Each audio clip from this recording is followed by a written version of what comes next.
অনেক সময় স্বামী তার স্ত্রীকে বলে যে তুমি অমুক কাজটি করলে, তোমার বাবার বাড়িতে গেলে, অমুক জায়গায় গেলে, বা এই কাজটা করলে, এই খানাটা খেলে, বা এই কথা বললে, বা অমুকের সাথে কথা বললে তুমি তালাক। তো এরকম শর্ত সাপেক্ষে যদি স্বামী তালাক দেন তাহলে তালাক হবে কি হবে না? এর উত্তরে আমরা বলবো এই কথাটা দুইভাবে হতে পারে। যদি বলা হয় যে তুমি তোমার বাবার বাড়িতে গেলে বা এই কাজটা করলে, অমুক কাজটা করলে তোমাকে আমি তালাক দিয়ে দিব, এরকম যদি বলে তাহলে তালাক হবে না। স্ত্রী সে কাজটা করার পরে যদি স্বামী তালাক দেন তাহলে তালাক হবে, আর ওই কাজটা করলেই তালাক হবে না। যদি স্বামী বলেন তুমি অমুক কাজটা করলে, অমুক জায়গায় গেলে তোমাকে আমি তালাক দিয়ে দেবো, এটা তখনকার মাসালা। আর যদি বলে যে অমুক কাজটা করলে, কোথাও গেলে বা খেলে তুমি তালাক, এরকম যদি বলে তাহলে সেক্ষেত্রে সেই কাজটা করলেই তালাক পতিত হয়ে যাবে। আমরা অনেকেই বিষয়টা খেয়াল করি না, মনে করি এটা হয়তো কথার কথা অথবা রাগ দেখানো। মূলত এটাকে তালাকে মুআল্লাক বলা হয়, শর্ত সাপেক্ষে তালাক বলা হয়। স্বামী যদি কোনো কাজের শর্ত দেন তালাকের সঙ্গে, তাহলে সেই কাজটা করলে, সেই শর্তটা পাওয়া গেলে অটোমেটিক তালাক পতিত হয়ে যাবে। আর যদি তালাক দেব বলেন, ভবিষ্যৎকালীন ক্রিয়া ব্যবহার করেন, তাহলে সেক্ষেত্রে তালাক পতিত হবে না। এটা হলো সাধারণ মাসআলা। এক্ষেত্রে দুটি কথা গুরুত্বপূর্ণ।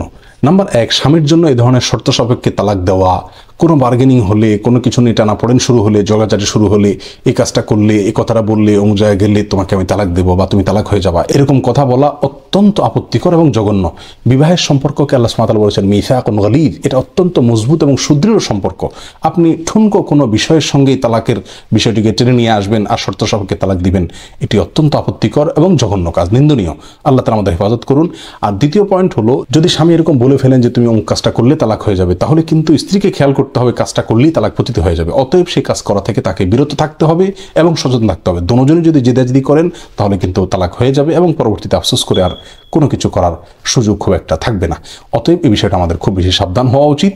স্বামীরও এই ধরনের কথা বলতে খুবই সাবধানতার সাথে বলা উচিত, যেমন সামনে এই কথা বলা উচিত নয়। আর একান্ত যদি বলেই ফেলে তাহলে স্ত্রীর উচিত এই বিষয়টিকে মাথায় রাখা যে স্বামী যদি বলেন তুমি অমুক কাজটি করলে তালাক হয়ে যাবে, তাহলে সেই কাজটি কোনোভাবে না করা উচিত।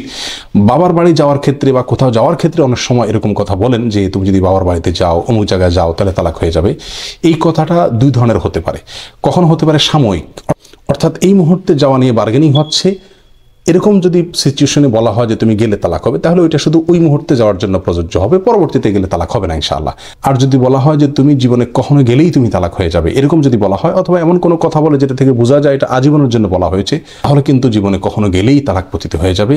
এই ধরনের অজ্ঞতা এবং মূর্খতা সুলভ তালাক থেকে আল্লাহ সুবহানাহু ওয়া তাআলা আমাদেরকে হেফাজত করুন। দাম্পত্য জীবনের এই বিশাল বড় নেয়ামতকে কদর করার তৌফিক আল্লাহ তাআলা আমাদেরকে দান করুন। এটাকে যেন আমরা হালকা ঠুনকো না বানাই, এটাকে যেন ছেলে খেলা আমরা না বানাই, সেই তৌফিক আল্লাহ তাআলা আমাদের সবাইকে দান করুন। আসসালামু আলাইকুম ওয়া রাহমাতুল্লাহি ওয়া বারাকাতুহু।